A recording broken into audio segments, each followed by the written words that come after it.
Hola a todos, bienvenidos a esta séptima entrega de la historia del pueblo de Israel, desde Josué hasta Jesús.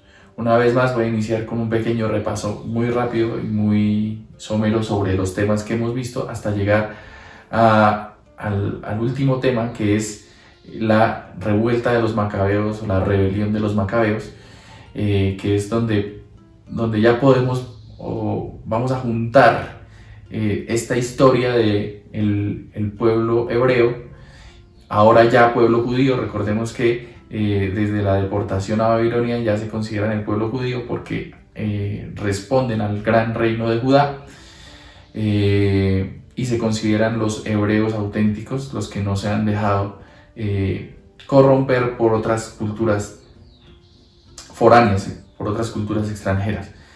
Entonces hablamos ya del pueblo judío, hablamos de la historia del pueblo de Israel hasta que se consolidan como pueblo judío, hacia el siglo VI antes de Cristo.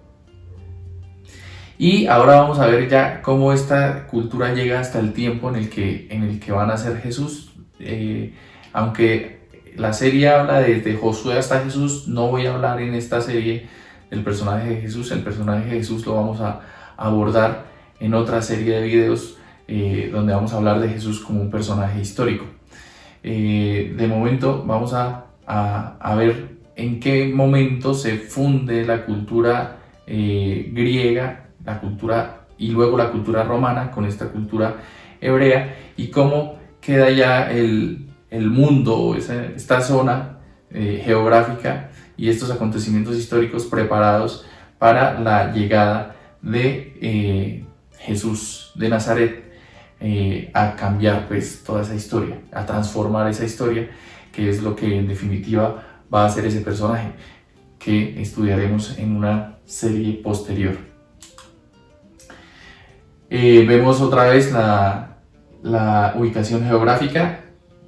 Voy a pasar muy por encima de esto, simplemente voy a decir que en este último momento que vamos a hablar, ya vamos a ver cómo entra Roma, y más, incluso antes que Roma, el mundo griego a influir dentro del mundo medio oriental. Vimos Josué como el sucesor de Moisés hacia el siglo III a.C., la llegada del pueblo hebreo a la tierra prometida, la distribución de este pueblo y sus 12 tribus en la tierra prometida. El libro de los jueces, que son estas personas que por designio de Dios, esa idea que tiene el pueblo judío, el pueblo hebreo sobre Dios, designa a unas ciertas personas cuando el pueblo las necesita, que en este caso eran problemas de idolatría y de fusión cultural y de guerras, enfrentamientos bélicos con los pueblos que ocupaban la tierra prometida. El inicio de el pueblo de Israel como un reinado, como un reino, con el rey Saúl, la sucesión del rey David como el gran rey del pueblo judío, Salomón como el constructor del gran templo de Jerusalén y de ese punto neurálgico. Recordemos que prácticamente los judíos se identificaban con su templo y con su ciudad. Es decir, para ser judío había que estar relacionado con Jerusalén y estar relacionado con el templo. Dijimos que con Salomón, más o menos hacia el siglo IX a.C., que aquí ya comienza a haber unas ciertas influencias culturales por parte de los pueblos del mar y de la cultura griega que se está formando. Vamos a ver cómo en este momento de Salomón el mundo judío es un referente cultural importantísimo en el mundo antiguo, y que luego pues obviamente por eso también va a ser un referente cultural, filosófico, teológico, económico, administrativo, político de toda la cultura occidental. Pero también con Salomón comienza su decadencia. Aquí vimos que aparecen los profetas que van a hablar un poco de lo que va a ser la caída, la decadencia de Jerusalén. Llegamos a la deportación a Babilonia en el año 587, que es la salida del pueblo de Israel hacia Babilonia, y luego va a quedar sometido bajo el imperio persa. Algo que me había olvidado comentar en el video anterior es que este momento que es crítico es el momento en el que la sociedad judía se consolida como tal y deja de ser una religión y un pueblo que depende del templo de Jerusalén y comienza a transformarse en una cultura que depende de un libro, en un pueblo del libro. ¿Eso qué quiere decir? Pues que ante la deportación a Babilonia, que era lo que yo les había comentado en la serie anterior y al principio de en esta deportación a Babilonia es cuando la cultura judía se da cuenta que tiene que poner por escrito sus textos para que no caigan en el olvido. Y entonces el templo de Jerusalén va a quedar ya un poco más relegado y lo que va a definir a los judíos es la Torá, que comienza a escribirse, a redactarse aquí, que son los 5 primeros libros de la Biblia, que ya los estudiamos y ya los mencionamos, y comienza a escribir sus libros históricos, comienza a hacer un compendio, de hecho ese compendio se va a llamar el Talmud babilónico, que es lo que va a definir toda la cultura judía. ¿Listo? Para que lo tengamos en cuenta. Entonces, con la deportación a Babilonia, por eso yo les hablaba de que con la deportación a Babilonia, el pueblo judío adquiere su identidad y se convierte por fin en pueblo judío. ¿Por qué? Pues porque pertenecen al reino de Judá y son los hebreos originales, los que no han sucumbido a la fusión con otras culturas. Y por eso ponen por escrito la Torá y el Talmud, que son textos que definen toda la cultura y todo el quehacer de un judío en su época. Y llegamos por fin a la revuelta de los macabeos. Esta revuelta, pues como su nombre lo dice, es los judíos intentando luchar por recuperar el control de Jerusalén y de la tierra prometida, que es en lo que consiste la historia del pueblo judío hasta el año 63 después de Cristo, cuando salen definitivamente de la tierra prometida y se expanden prácticamente por toda Europa y prácticamente por todo el mundo. Pero siempre en la historia judía se observa a partir de ese prisma de tener que volver y recuperar el control sobre la tierra de Jerusalén, sobre el pueblo de Israel, sobre la tierra prometida. Recordemos que en el año 332 Alejandro Magno conquista esta zona. Alejandro Magno llega hasta Egipto y de Egipto sale en persecución del imperio persa prácticamente hasta la India, es decir, en finales del siglo IV a.C., principios del III, toda la zona donde habita el pueblo hebreo es conquistada por una nueva fuerza, por una nueva forma de pensar, una nueva cultura, que es el mundo macedonio, y que el mundo macedonio no es otra cosa que la síntesis cultural de lo que es la cultura griega, representada sobre todo por dos grandes fuerzas o dos grandes potencias que son la ciudad ateniense y la ciudad espartana. De hecho, Alejandro va a representar lo mejor de ambas, el conocimiento, la filosofía, el estudio ateniense y la cultura guerrera, militarista de Esparta. Y la va a llevar prácticamente por todo el Medio Oriente hasta llegar a la India. Es decir que el mundo conocido en ese momento y esa parte del mundo de la que estamos hablando se queda bajo la influencia del mundo griego. Y esto es lo que conocemos como el periodo helenístico o la helenización del mundo.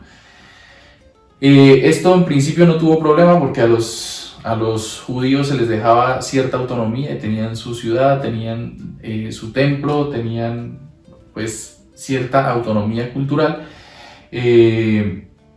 Y Alejandro no se preocupó por quedarse en los sitios a donde llegaba, sino por avanzar y seguir conquistando. Por tanto, esto en un primer momento no supuso gran cosa para el mundo judío, pero hacia el siglo II a.C., aquí lo ponemos entre el 167 y el 160 a.C., el siglo II, sí comienza a haber un problema, y es que a la muerte de Alejandro Magno, sus generales, los diádocos, se van a a encargar de todos los territorios a donde había llegado Alejandro Magno. Es decir, sus generales comienzan a adueñarse de los sitios, y obviamente hay un momento en el que esto es lo que conocemos como los reinos seleucidas. Entonces estos reinos seleucidas se establecen en la zona de Jerusalén, en la zona de la tierra prometida, y comienzan a prohibir el culto judío. Si ustedes se dan cuenta, aquí va a comenzar a haber un problema, pues porque los judíos lo que han reafirmado a lo largo de toda su historia es su religión, su creencia en un solo Dios, su culto religioso, su templo, su ciudad. Entonces, si llega un poder extranjero que no les permite desarrollar su culto y desarrollar su cultura judía, pues eso va a ser un problema. Y en el siglo II es cuando los macabeos, que significa en lengua hebrea martillos, es una forma de un grupo que se organizó para luchar, una forma de nombrar a un grupo que se organizó para luchar en contra del poder seleucida y en contra de la helenización. Esto solamente a nivel religioso, porque obviamente el pueblo judío aprendió todo el conocimiento y toda la filosofía que venía de Grecia. En lo único que no se fusionaron culturalmente fue en las cuestiones religiosas, pero en todo lo demás el mundo judío se helenizó, es decir, asumió todo el conocimiento y todos los aportes culturales que trajo Alejandro y los reinos seleucidas. Entonces aquí es donde comienza esa lucha de los pueblos, del pueblo judío en contra de los seleucidas, de ese poder griego que se estaba imponiendo. Ocurre una cierta sectarización del mundo judío, es decir, que los judíos comienzan a ser judíos de distintas clases. Aparecen los fariseos, los saduceos, los zelotes y los esenios. Esos los vamos a mencionar cuando hablemos en la siguiente serie sobre el personaje de Jesús como personaje histórico. Vamos a hablar sobre estas formas de ser judíos, porque esto es lo que va a darle cierta relevancia al personaje de Jesús. Por ejemplo, Jesús se relacionaba sobre todo, o dentro de su grupo cercano, había varios celotes. Los celotes son los que son partidarios de los macabeos, son los que buscan la liberación de la cultura y el pueblo judío respecto o del dominio de culturas extranjeras, sean griegos, sean romanos, porque los siguientes van a ser los romanos. Hacia el año 129, los macabeos van a ganar la lucha por recuperar Jerusalén y recuperar el templo. Entran al templo, lo vuelven a ofrecer a Dios. Aquí es donde surge la fiesta de la Hanukkah, que es una fiesta propia de los judíos, que es la fiesta de las luces o de las luminarias, que es famosa por la menorá, que es ese candelabro de 7 brazos, diseñado por el mismo Dios en el libro del Éxodo. Y aquí es donde se recupera la ciudad de Jerusalén para los judíos. Aquí ocurre un problema, y es que cuando los judíos recuperan el control de la ciudad de Jerusalén, intentan aliarse con el nuevo gran poder emergente que es el mundo romano. Entonces buscan unas ciertas alianzas estratégicas con el mundo romano para que los seleucidas no puedan volver a recuperar el control sobre Jerusalén, y esto es lo que va a traer que después los romanos puedan llegar fácilmente al pueblo judío. En el 129 prácticamente el pueblo judío recupera la autonomía sobre la ciudad de Jerusalén y sobre el templo y su autonomía cultural, pero deja una puerta abierta a la llegada del mundo romano. Obviamente pues Roma se está consolidando como el gran poder imperial y está comenzando a dominar todo el borde del Mediterráneo, que esa es la gran intención del pueblo romano, que es dominar la cuenca mediterránea en su totalidad. y obviamente pues Jerusalén está ahí en medio de esas pretensiones romanas. Y más o menos hacia el año 63, como se ha dejado esa puerta abierta, hacia el año 63 a.C., los judíos comienzan a reclamarle a los romanos pues ese poder que ellos están tomando.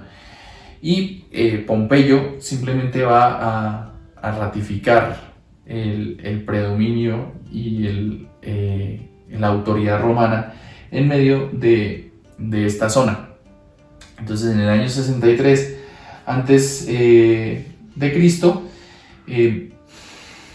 Roma conquista el imperio asirio, y al conquistar el imperio asirio y estando Judea dentro de los territorios del imperio asirio, pues Judea queda bajo la autoridad y bajo el dominio, bajo el poder del imperio romano, con Pompeyo, que es el que conquista esta zona. Entonces así es como llegamos prácticamente ya a la época del nacimiento de Cristo. Estamos 63 años antes del nacimiento de Cristo y vemos cómo en este momento el pueblo judío queda completamente bajo el dominio romano. Esto va a tener una implicación, y es que en este momento el pueblo judío activa de nuevo ese pensamiento de la intervención de Dios en su historia. Recuerden que el pueblo judío siempre ha confiado que cuando están en problemas de este tipo, de que los conquista un pueblo extranjero, de que no pueden vivir la religión propia del pueblo, ellos esperan que venga alguien designado, nombrado, ungido por Dios a solucionar ese problema. Por tanto, en el momento en el que Jesús va a nacer, el pueblo judío está pensando o tiene activo ese pensamiento mesiánico, ese pensamiento crístico de que va a venir un enviado de Dios a recuperar Jerusalén, a recuperar las promesas de Dios, a recuperar la tierra prometida y a librar al pueblo judío, al pueblo hebreo, de los pueblos conquistadores, en este caso los griegos y los romanos. Muchas gracias una vez más por su atención, por estar pendientes de esta historia del pueblo judío, y nos vemos en la siguiente serie, que va a tratar sobre el personaje de Jesús como un personaje histórico. Gracias y hasta la próxima.